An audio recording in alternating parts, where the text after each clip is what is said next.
So today we're with Dr. Emily Lipinski, who's a good friend of mine and an expert in thyroid health. Yes. And I wanted to talk to you a little bit. Well, selfishly, I wanted to speak to you because often you hear thyroid issues being more of a female health concern, Right. which I think it is still more common in women, but it is something that men, I think, have to watch out for, no? Yeah, it still is more common in women, but it's definitely being identified more and more in men. And I think women have it on their radar because one of the most common, issues with thyroid, when thyroid's not working well, is weight gain. And women tend to be very aware of their weight when they're gaining weight.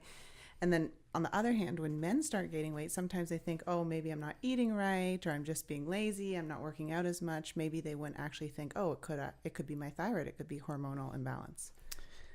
And isn't it like really attractive now for a man to have a dad bod?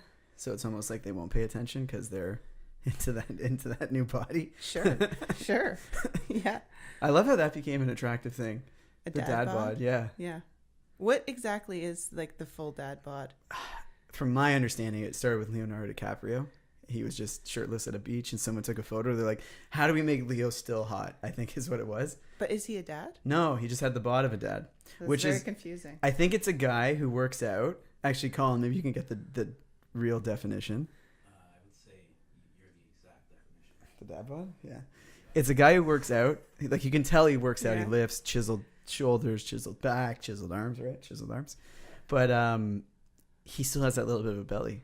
Okay. Maybe a thyroid condition. I don't know. Could be. But now we're going to have guys who are like, how do I get that thyroid condition to get the dad bod?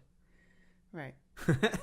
No. So what is, for people who don't know, like what is the thyroid? Like what is it in somebody? Where is it? What is it? What does it do for you? So it's located in your neck. Yeah. And it's a butterfly-shaped organ. It's an endocrine gland, meaning that it's a hormone gland. And it produces a few hormones, but the two most common hormones are known as T3 and T4. And T3 and T4 actually are responsible for the metabolism in your body. They're responsible for keeping you warm. They're also responsible for hair growth. And it nourishes the skin as well. So people that have low functioning thyroid tend to gain weight very easily.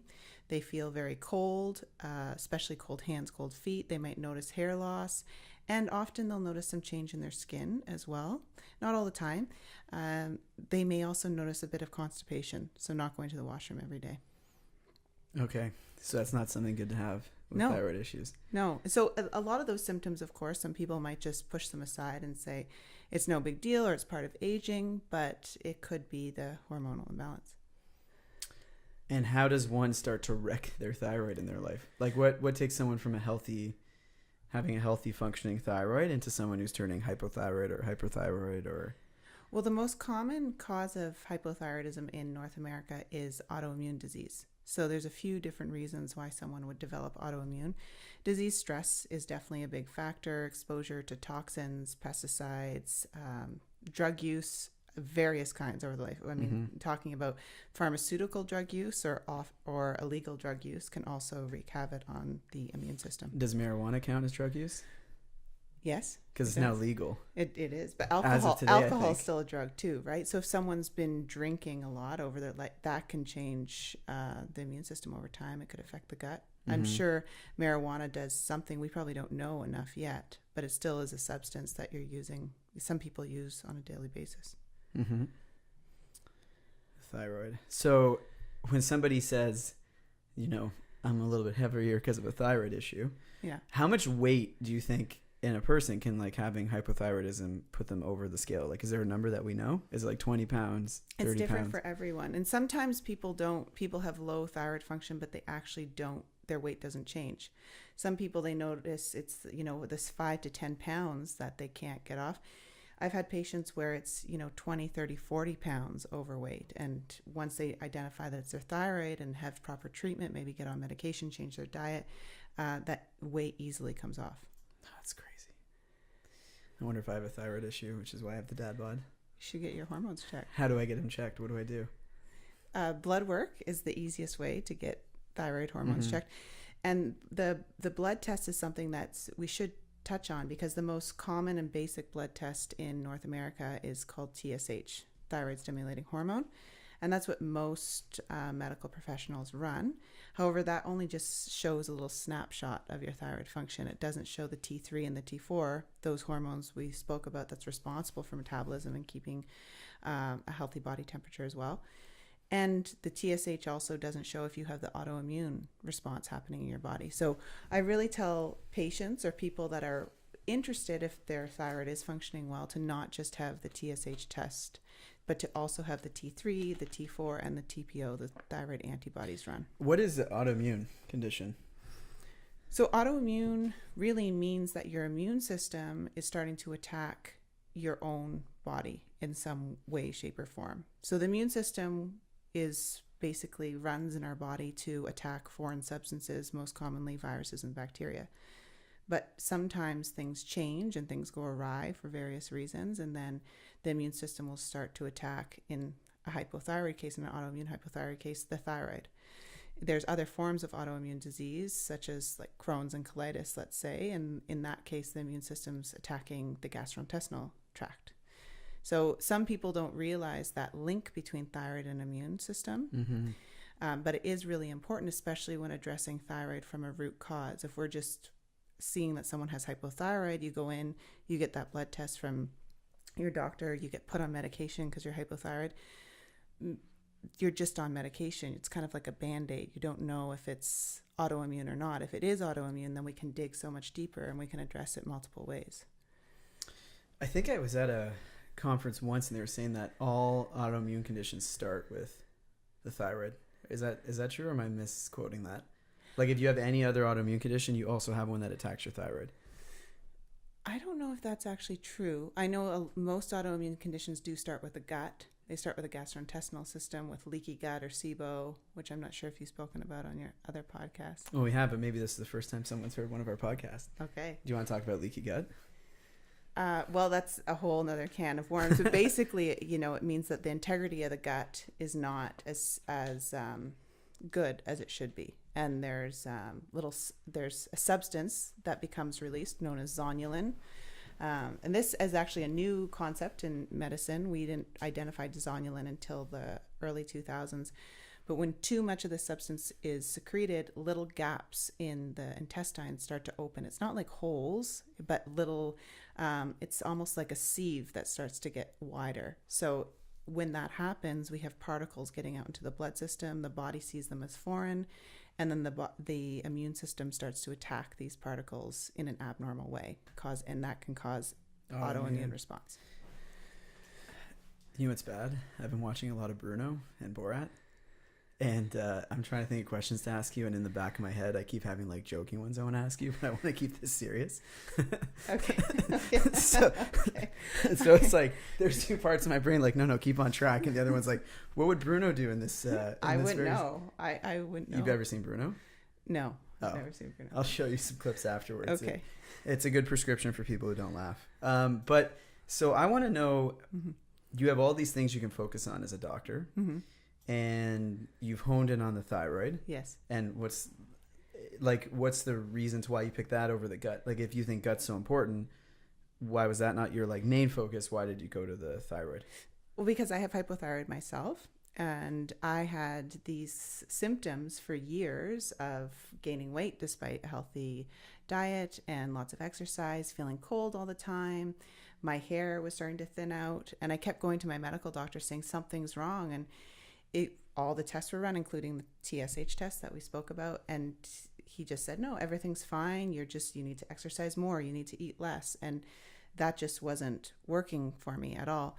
So after I got into naturopathic medicine, I learned more about the thyroid. I ran that full thyroid panel that I was speaking about, the T3, the T4, the TPO, and found sure enough, I did have Hashimoto's hypothyroid, that autoimmune condition. By that time, my TSH had increased enough to be medicated, but my antibodies were very, very high, meaning that I had autoimmune disease this whole time, but they were just never tested.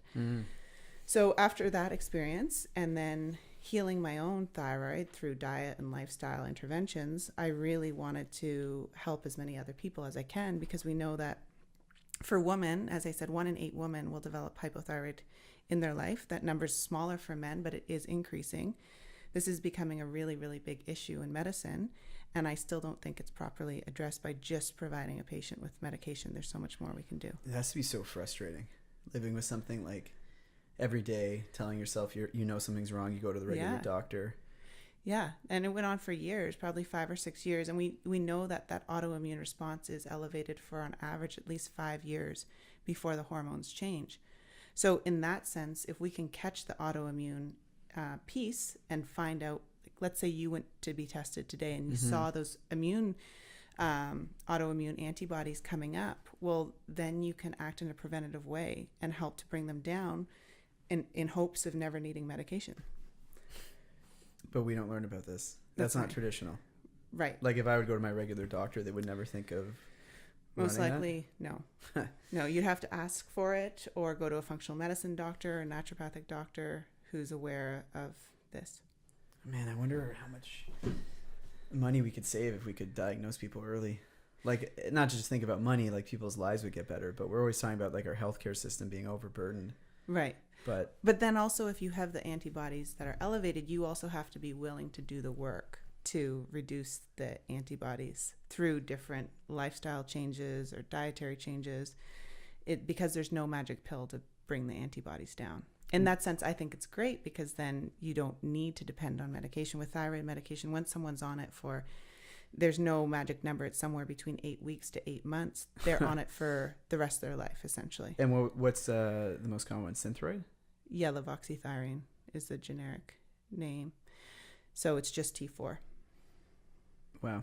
And you go on that and then you're basically... Yeah, because your thyroid starts becoming used to it. It's almost like it becomes lazy. It doesn't produce its own. So then you're just essentially need to be on it. Can I just ask, what does this medication actually do? So it just replaces the hormones that are missing from the thyroid. So the thyroid's supposed to put out these T3 and T4 hormones to increase your metabolism, to keep you warm, to keep your hair looking great. And then when those hormones go down, you get thyroid replacement, which is known as levoxythyrene. So it's giving your body the hormones so your thyroid doesn't need to essentially work anymore. Okay. So that's what's happening. Yeah. I have a lot of these symptoms. That's why I'm very confused. But you have great hair. I lost my hair when I was like 17. It didn't make any sense. But I think that's more related to like Could be genetics too. There's multiple reasons. It's because you're a badass. Every badass has a shaved head. Great animal was cool. Everything you said, I have all those things. Really? Yeah, so you need to get tested. And I'm telling you, there's always something wrong with my stomach and all this weird stuff. So. Because, well, yeah, the thyroid, because, I've been now in this health industry for 9 years. And even back when I first started, remember the nuclear, what was it? The plant in Japan. Fukushima. Is that what it was that leaked out? There was a doctor had a theory that all that radiation spread global.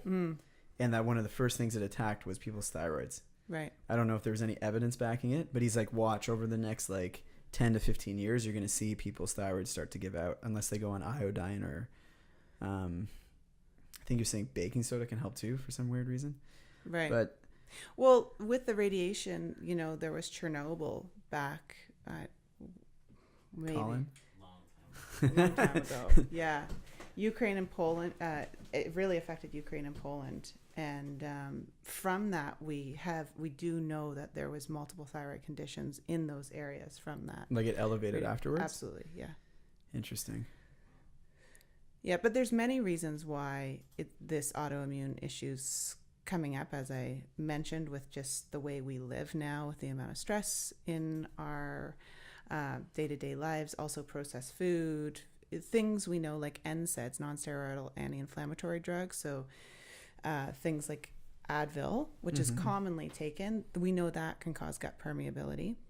And on top of that, stepping away from the autoimmune condition, iodine is really, really important for the thyroid. You mentioned iodine as protection against radiation, but iodine is also necessary to make up the thyroid hormones. And we know that a lot of people in North America typically aren't exposed to as much natural iodine. Where would you get it normally? From sea fish, so fish that were in the seawater, not freshwater. It's like saltwater fish. Saltwater fish. Then also sea vegetables, so seaweeds, any different type of seaweeds. There's a little bit of iodine in egg yolks. Some prunes have very minor amounts of iodine, but the health authorities understood that our diets were a little bit deficient in iodine, so they supplemented our salt with I was just iodine. going to ask you about that. Yeah, but what happened there is that it fixed the iodine deficiency, but huge amounts of autoimmune disease came after that. And we've seen that there's a link between too much iodine and increasing autoimmune disease as well. We just can't get this right.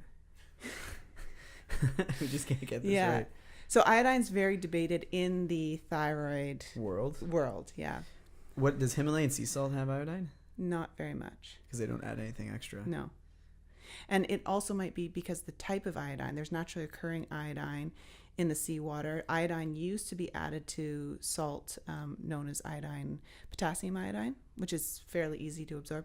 A lot of salt now in North America is brominated iodine. So there might be an issue with that, the form of iodine as well. Does, like, I know you're saying sea fish, but does like shrimp, lobster?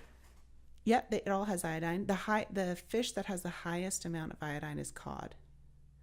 Really? Yeah.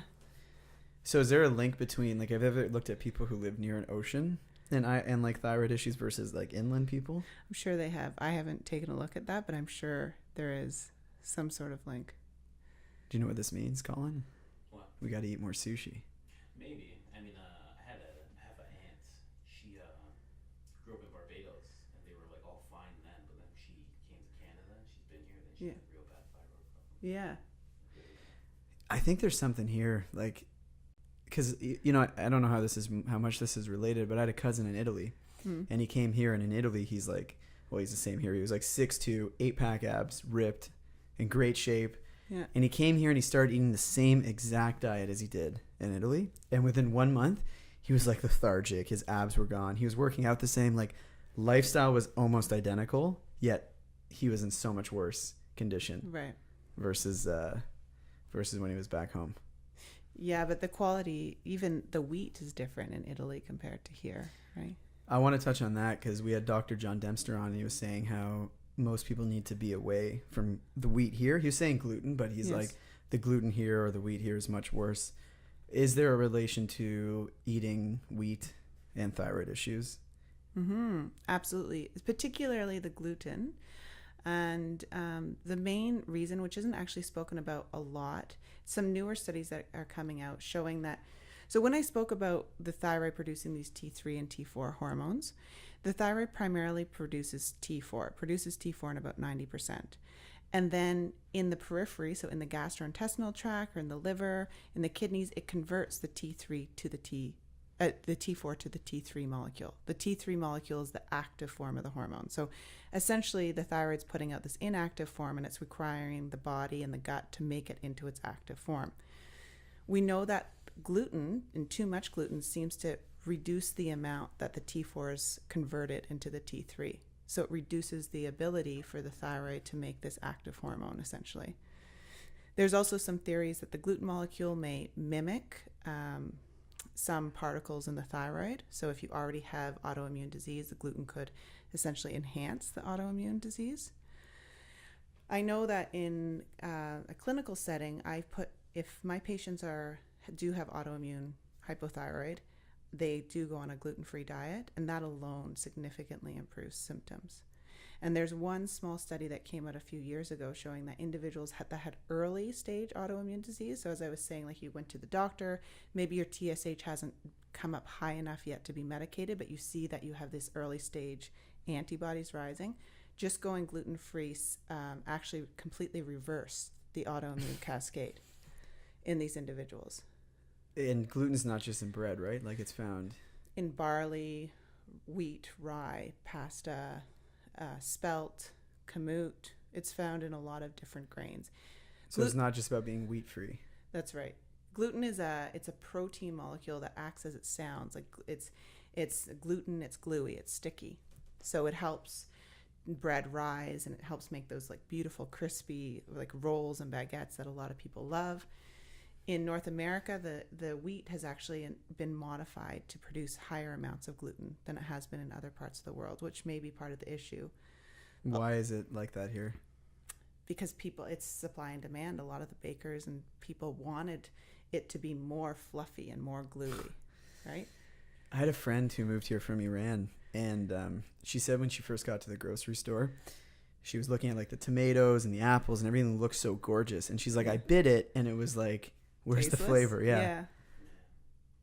Yeah. So, and I mean, everyone raves, of course, when they go to Italy, how good the food is. And I have patients that have celiac disease. So not just a wheat intolerance, but, you know, a severe wheat allergy where eating the wheat makes them very, very sick because of the gluten. And they can go to Italy or France, and because their wheat is different and the gluten is in much, much lower quantities, they can have a little bit and feel okay. So I find that really fascinating. Really? Yeah. That's crazy. Mm-hmm. We should just all move to Italy or just fly our food in. When can we start transporting stuff, you think? I think it's like all places, because like my uncle's from Barbados, and he says the exact same thing. People from Israel say the same thing. Yeah, I was just in Israel and it was great. I ate whatever I wanted. Yeah. And the other issue too in North America is a lot of our wheat and grains are sprayed with certain chemicals that are banned in other parts of the world. And some of these chemicals that they're sprayed with are really detrimental to the gastrointestinal tract. What? So we can't have the salt? We Well, can't no, eat the bread? It's not that you can't have the salt. The salt might be good for you. I advise many of my patients to have an iodine test to actually see if they're deficient or not. Okay. And then work with someone, a healthcare practitioner, that can either use a supplement or they can use, you know, food choices to help balance their iodine, because iodine is such a tricky issue, especially with the autoimmune piece. But is that something people need to go see somebody to figure out what that ratio is? That's or? right. Yeah. Oh, okay. So you can have the salt if it's okay for you, and then some people can't have the salt. Right. Staying away from the bread's probably a good idea. Yes. Is there anything else that's like, just stop, don't ever eat it? I mean, it could be an individual food basis. Food sensitivities is something I talk about with my patients too, because food sensitivities also increase inflammation in the body. So food sensitivities, again, someone that's, you know, gets bloated and gassy and headachy every time they have a sandwich or pasta, that could be because they have a sensitivity to the gluten, versus a true allergy, which would be like they'd have hives, they'd have inflammation. But when someone's eating a lot of foods with food sensitivities, it could be dairy, it could be beans, it could be nuts, they're increasing that amount of inflammation in their body, further increasing the autoimmune response, because autoimmune system, it's a lot of inflammation. So if you're eating foods that's causing inflammation in your body, you're, you know, reducing thyroid function even more, essentially. So much to take in. Can I just ask, what's the best way? Because like anybody with thyroid issues is probably going to know a lot of this, but like what's the best way to be preventive, and also the symptoms? I know you went over them before, but like what are like all the symptoms?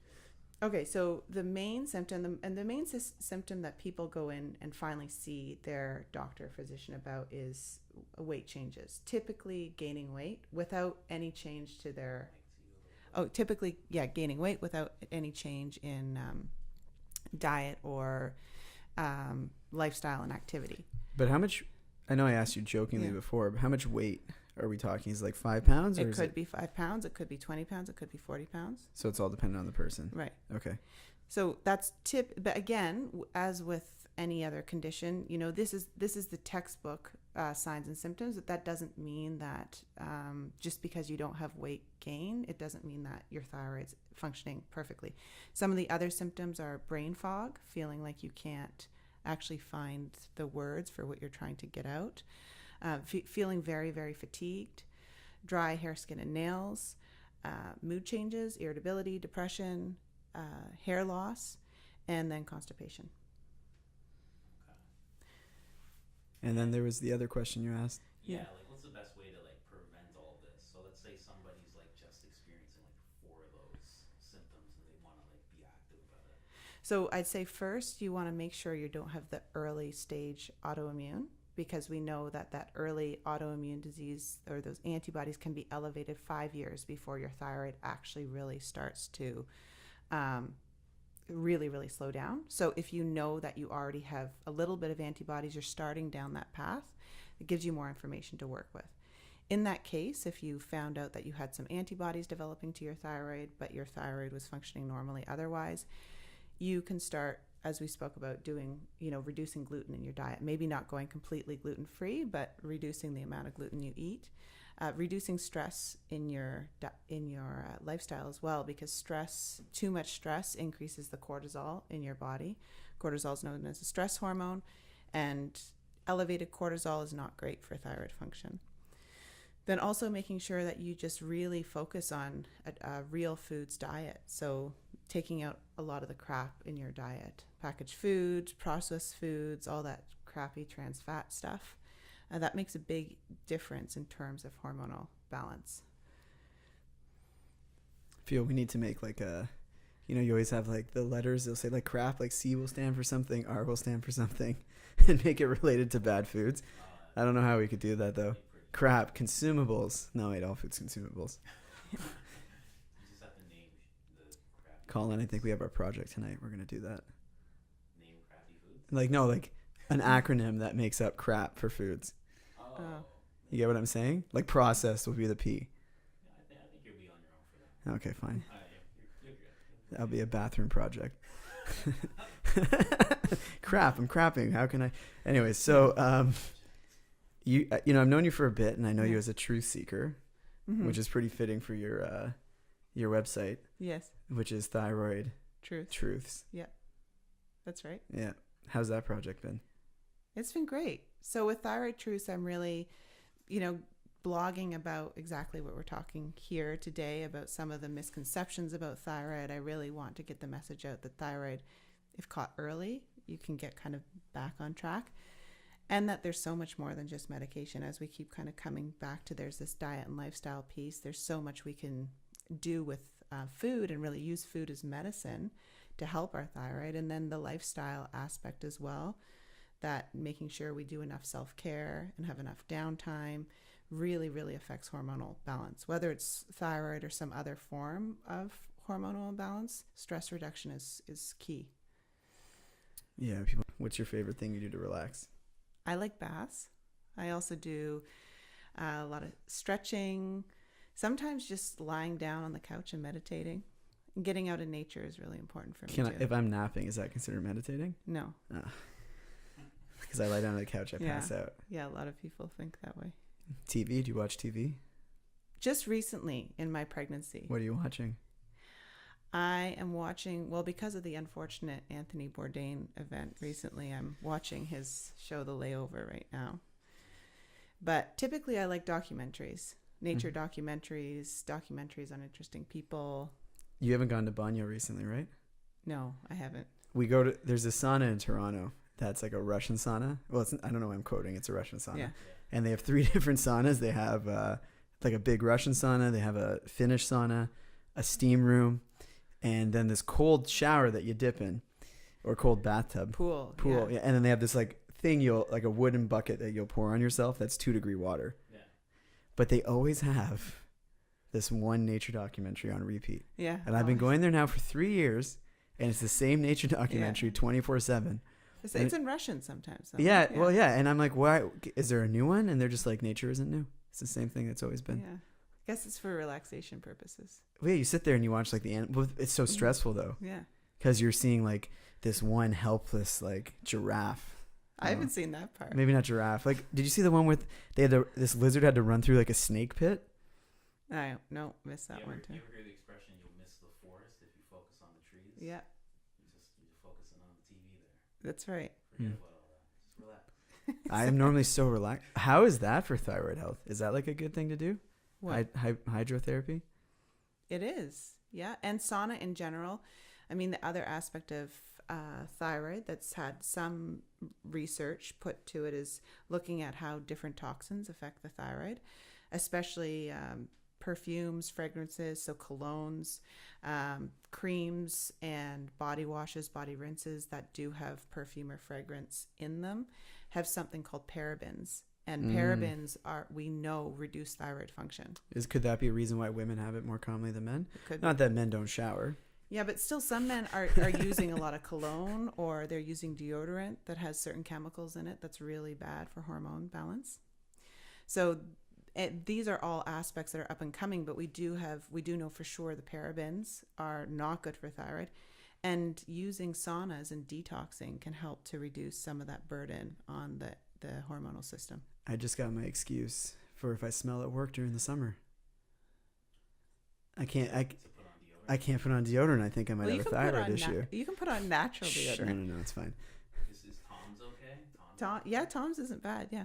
There's this one. It's like in a little glass jar, but you gotta actually put like it's not crystal. I think it's crystals. So there was some issue about that possibly having lead in it. Ah, great. I think we should just get used to everyone's natural smell again. Might be easier. Perhaps. Maybe not like 30-degree weather. I don't know if it would be easier. Why we just walk around with like the. Different. Some people cut up. I have not tried this, but I have a few patients, more than 3, that use limes as their deodorant. That's it. Oh, that would burn. Apparently, it works very, very well. Yeah, I could see that working. Yeah. Because when you have bad breath, if you just take a little shot of lemon juice, lime juice. Right. You know what I do when I'm sleeveless though? If I'm wearing like a sleeveless shirt in the summer, I'll put a little bit of coconut oil. Yeah, that's supposed to be helpful. And it works too. pretty well. Mm-hmm. So yeah, we got to watch out. Now we got to watch out for all this stuff. Do you have a list anywhere that like people can look to? I do. On my website, I actually have a free thyroid detox that anyone can download. So, and it goes through the most common chemicals and substances that can affect the thyroid, and where to watch out for them and how to avoid them. So that's Thyroidtruths.com. Thyroidtruths.com. Yeah. You mind if I ask, because you're talking about misconceptions. Yes. What are some of the actual misconceptions? So we can be like proactive here. Maybe there's some guys who think that, like you said, guys, if they get fat, they feel like they're lazy. Yeah. They're just being lazy. So like, what are some misconceptions about the thyroid that we need to put in check? So one, that it only affects women. It's definitely still affects men. 2, that it's only cured or supported by medicine, like a pharmaceutical pill. There's so much more that we can do with the thyroid. I'd say another misconception is that they're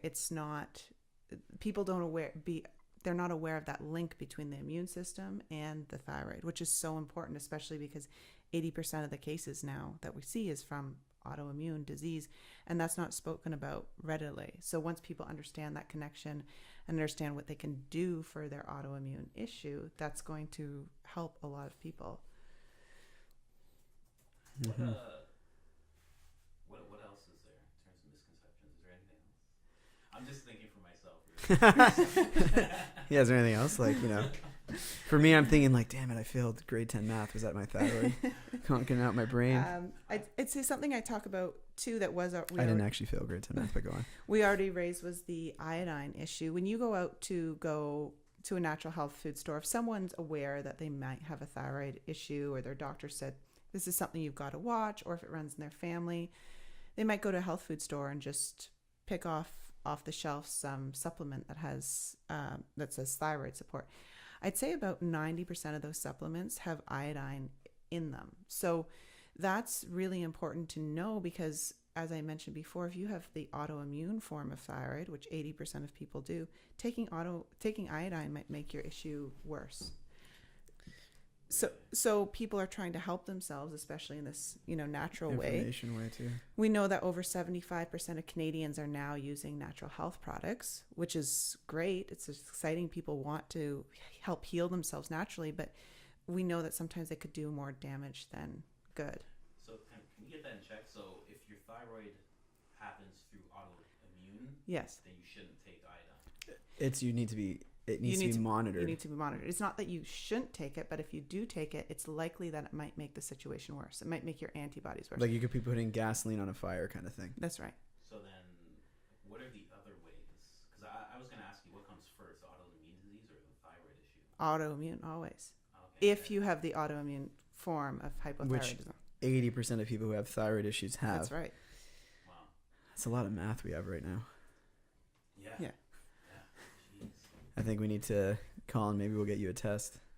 Yeah, definitely get me a test. Since you owe me a test, get me one. I owe him a test. So I don't die. One for my stomach and then one for whatever. Thyroid.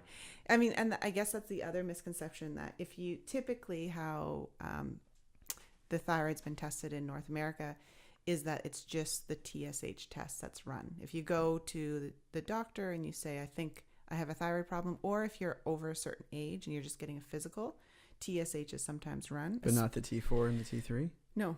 Or the TPO or the antibodies. So this is what I'm saying. Like, you go to your doctor, especially if thyroid runs in your family. If thyroid runs in your family, you're more likely to develop thyroid disease. So if your doctor knows that, maybe you mention that you're feeling tired and you're feeling cold. Maybe you've gained a little bit of weight. So TSH is run. It could be normal, but that's the misconception, because you're not actually looking at the whole thyroid. You're not looking at T3, T4, or the antibodies. And again, if you catch the antibodies early on, you might be able to do some really good preventative work. Is there an age that those antibodies generally come out? I know you say 5 to 10 years before the disease presents itself. At least, typically 5 years before. But TSH is that like changes. 16-year-olds? Do we have any info on that? It's typically the most common time that thyroid's diagnosed is over the age of 30. It's not as common in youth, but that seems to be changing. I'm seeing a lot going younger and younger. I'm seeing a lot of patients that are young and have elevated TPO. I mean, I was diagnosed with hypothyroid when I was 27, and by that time I would have had the antibodies for 10 years, at least 5 years. So in my early 20s, I would have had the antibodies. So people in their 20s is where it's starting. It could, or it could come up later in life too, right? And with as hormones change over life, like women go through menopause, there's something that's colloquially known as andropause for men when their testosterone starts to come down. What age does that start at? At late 30s, typically too. Definitely once you're into your 50s and 60s. And hormones are always in this balance. Look right? at Colin's face. So shocked. I didn't know that. We're going to describe Colin's face too, because I don't think you guys can see it. It looks like he won the lottery type of shock. That's so weird. Wow. So once you understand with hormones, there's this master hormone in our body, this mother hormone. It's known as pregnenolone, and all hormones are made from this pregnenolone. And these hormones have a very intricate balance within each other. So sometimes when some hormones drop in our body, other hormones get elevated. This is or when some hormones become more elevated, other hormones drop.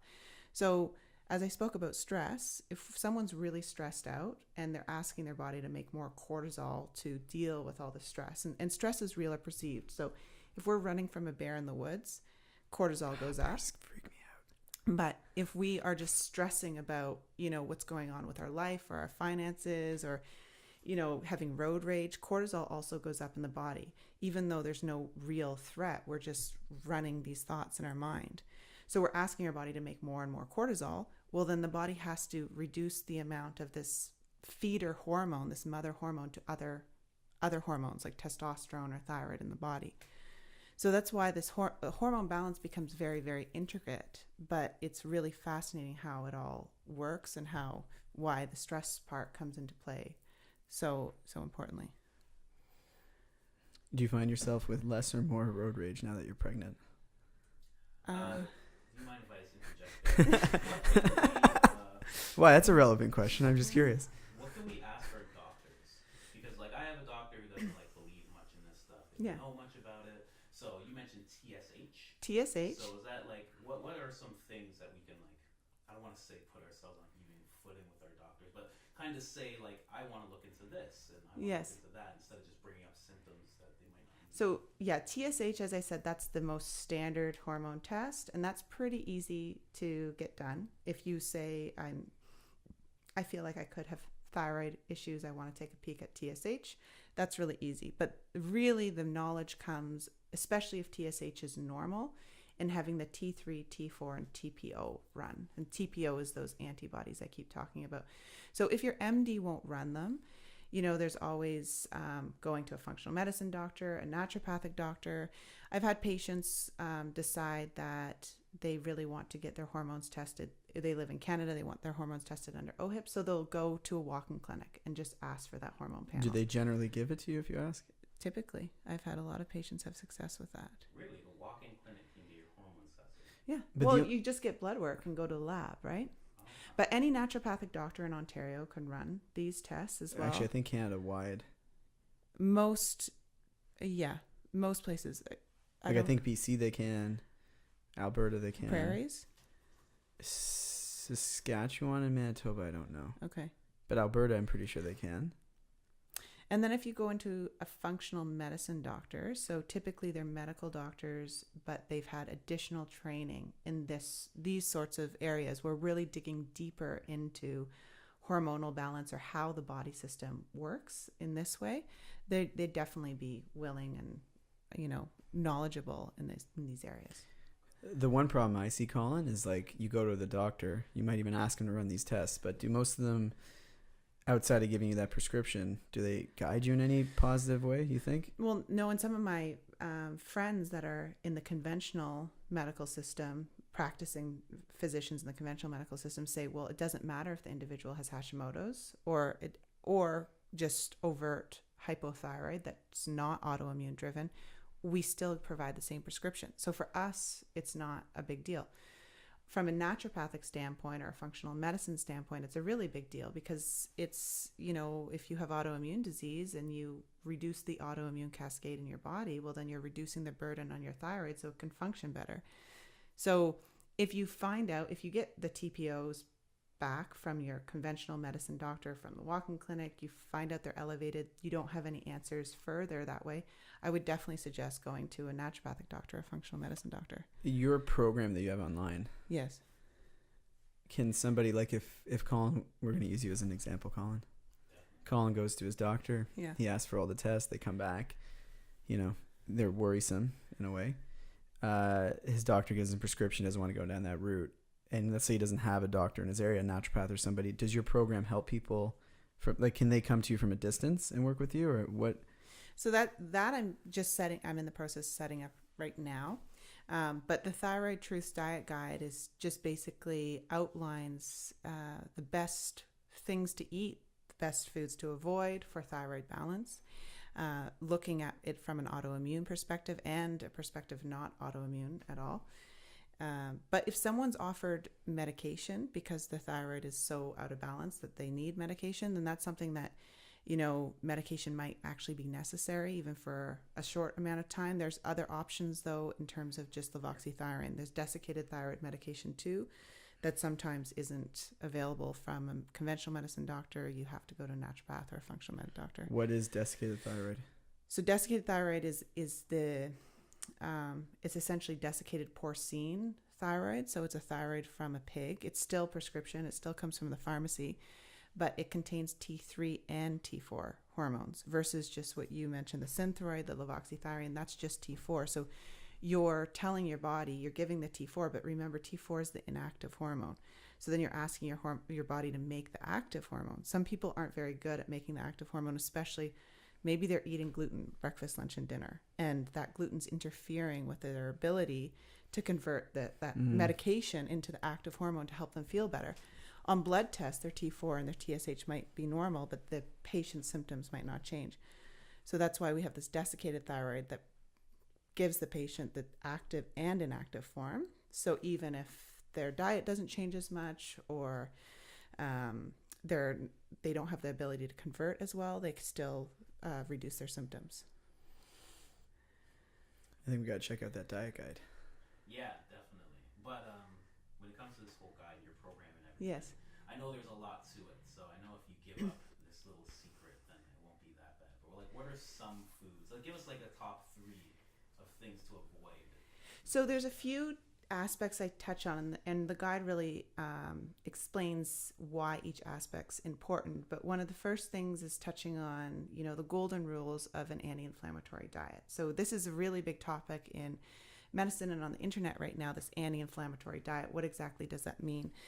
And firstly, it means avoiding packaged foods, processed foods, too much sugar, trans fats, which most people are aware of, but I don't think people truly understand the impact that can have on their health. Even if they don't have thyroid disease, reducing the consumption of those foods can significantly improve mental functioning, mental well-being, gut health, etc. Another really important fact of following an anti-inflammatory diet is increasing omega-3 fatty acids. So most commonly found from fish, sardines, wild-caught salmon, but you can also obtain some from chia and algae if you are vegan or vegetarian. In fish oil, right? The supplement? Yeah, and fish oil is a supplement as well. And The guide also goes over what fish are best to eat and best to avoid, because unfortunately a lot of our fish are contaminated now because of the oceans have become so polluted, or because of farming. You know, we talked about some of these toxins that are bad for the thyroid, like parabens and PCBs. Well, some farm salmon have 8 times the amount of those chemicals in them. That's what's healthy for us to consume. So we're trying to do a good thing, trying to eat, salmon because we know it's healthy, but because it's farmed and fed these chemicals, it becomes a toxic food. So hold on, salt's good or bad depending on who you are. Bread's just like no good for us anymore. The fish we don't. We need to. People really need to know the knowledge about what fish they should be choosing and what fish to avoid. Because fish is something that's really good for people, pending they're not a vegan or vegetarian and they're choosing to eat fish, but it has these really important anti-inflammatory substances, omega-3 fatty acids, that help. We know increases brain function, can help with joint pain because it increases the inflammation in the body. Yeah. So when you go out to eat, yeah, like, can you eat anywhere anymore? Like, So wild caught salmon, you want to ask if they have wild caught salmon. Sardines, anchovies are good too. Yeah. So the small cold water fish, they don't bioaccumulate the toxins. I'm so gonna go to a restaurant and be like, all I want is a plate of anchovies, and see how they respond. At most Portuguese restaurants, you can get some delicious sardines. And Spanish, yeah. Yeah. But they give it to you with the bread. You're supposed to take the anchovy and put it on the bread. Yeah. Well, I mean, again, it's if you don't have thyroid, or if you have, and reducing gluten in the diet, it doesn't always have to be strict. It can be reducing your level. If you go out for dinner and you enjoy some bread here and once in a while, yeah. Right? But it's about making what you're doing 80% of the time.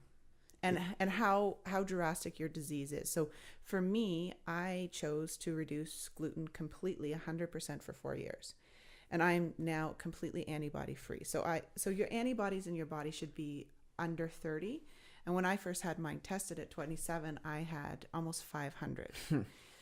So they slowly went down over time. And I noticed a massive reduction when I took out gluten for 6 months. They reduced from 500 down to 400.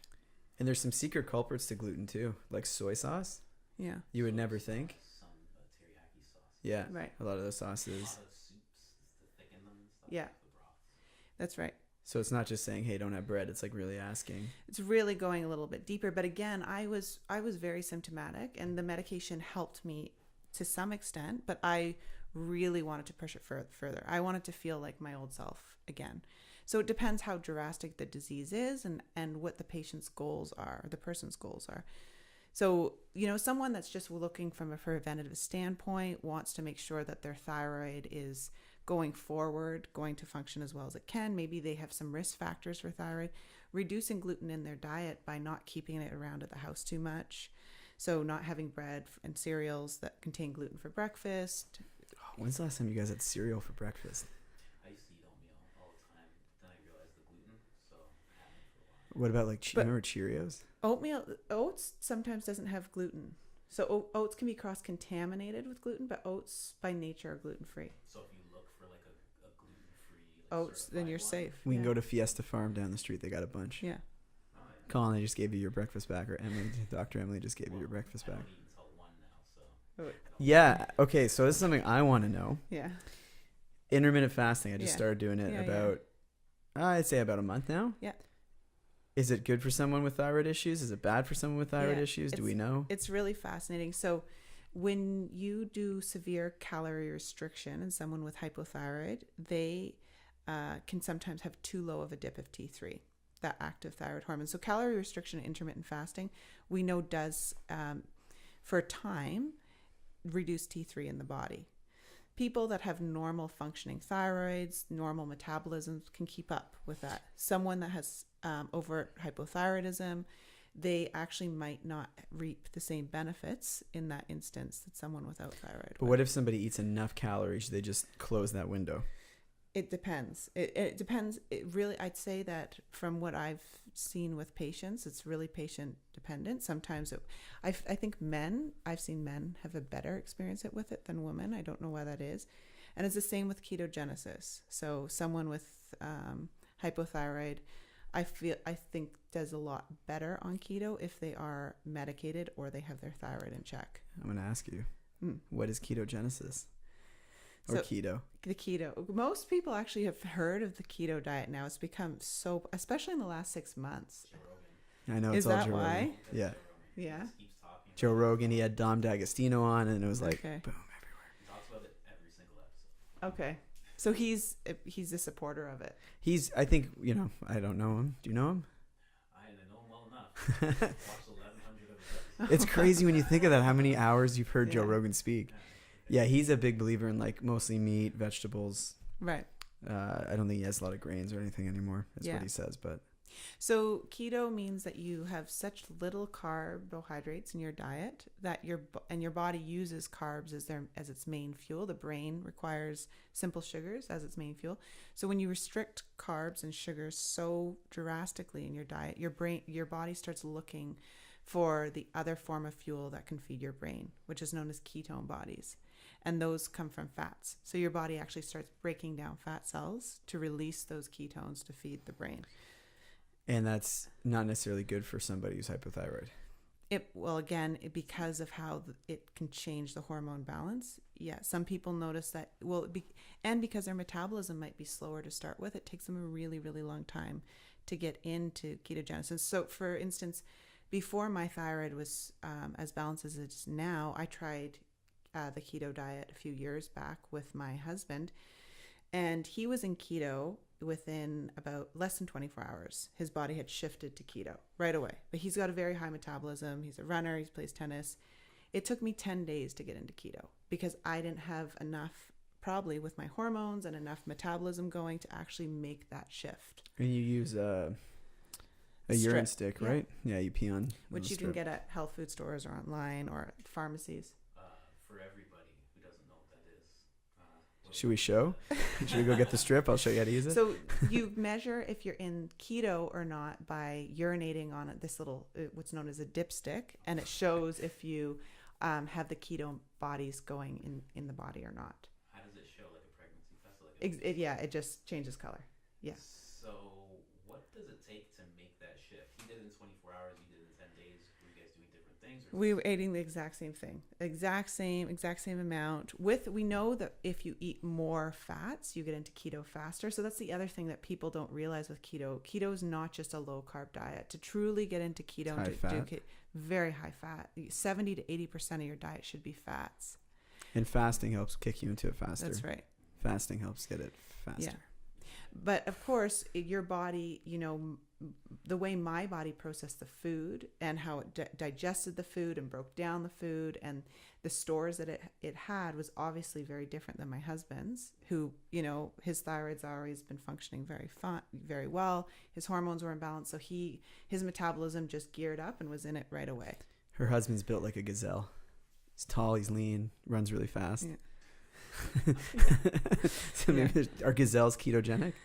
I don't know in nature if they are. Yeah. So, and then with the other, going back to the thyroid truths guide, because we're talking about low carb, there's another aspects of the guide that touches on the autoimmune paleo, because we are talking about keto, which is different than the paleo diet. Paleo diet's just no grains. We do have some really great evidence that individuals with autoimmune disease, if they take out all grains, seem to reduce the antibodies in the body. Wheat, rice, quinoa, corn. All grains. Potatoes not considered a grain. No, but in autoimmune paleo, you take out the nightshade family of vegetables, which is potatoes, tomatoes, peppers, eggplant. That's exactly what Dre was saying. He told me that exact thing. Yeah. So, yeah, you gave us a lot of truths today. Good. Is there any other truths you want to give us before we wrap this up? Do you have any other questions about it? I guess give us a couple more truths that people wouldn't know about the thyroid and thyroid conditions. Just some top ones that like really stand out that people are ignoring? Well, because thyroid is part of hormone balance, another not as common or not readily spoke about symptom of hypothyroidism is low libido. Oh, men will care about this one. Okay, so Yeah. Go on with that. So that's that. Every man just like honed right in. Wait, what? Okay. And low libido, many people think it's low testosterone, which if the thyroid's not functioning properly, it could also be low testosterone. Sometimes testosterone's fine, and it's because you don't have enough T3 hormones. You can think of the T3 hormone as kind of like the get up and go hormone. It makes us feel warm. It makes us feel energetic. It pushes our metabolism, so it's, digesting all our food really well. And it also keeps us energized. And that applies to libido as well. Wow. There we go. Yeah, That was a pretty strong truth. I think in every interview, try to dig for something. She gave us a lot of good info. Found it. Yeah. Okay, guys, you want a better libido? Let's get your thyroid checked. Well, thank you very much. Thanks So yeah, for it's having me. thyroidtruths.com. Yeah. And you said the food guide is... We'll be up by the end of the month, hopefully next week. And it's free to download? The detox is free to download. Okay, the cool. Thyroid Truths Guide is not free, but it will be on there to download as well. Okay, cool. So maybe everyone can start with the detox. Yes. We'll put a link up, but Great. by the time this is up, I'm assuming birth will be done because I'm looking forward to check in with that after. Yeah. Cool. Well, We'll get an update. update. Thanks, guys. Say bye. Whoa. That was good.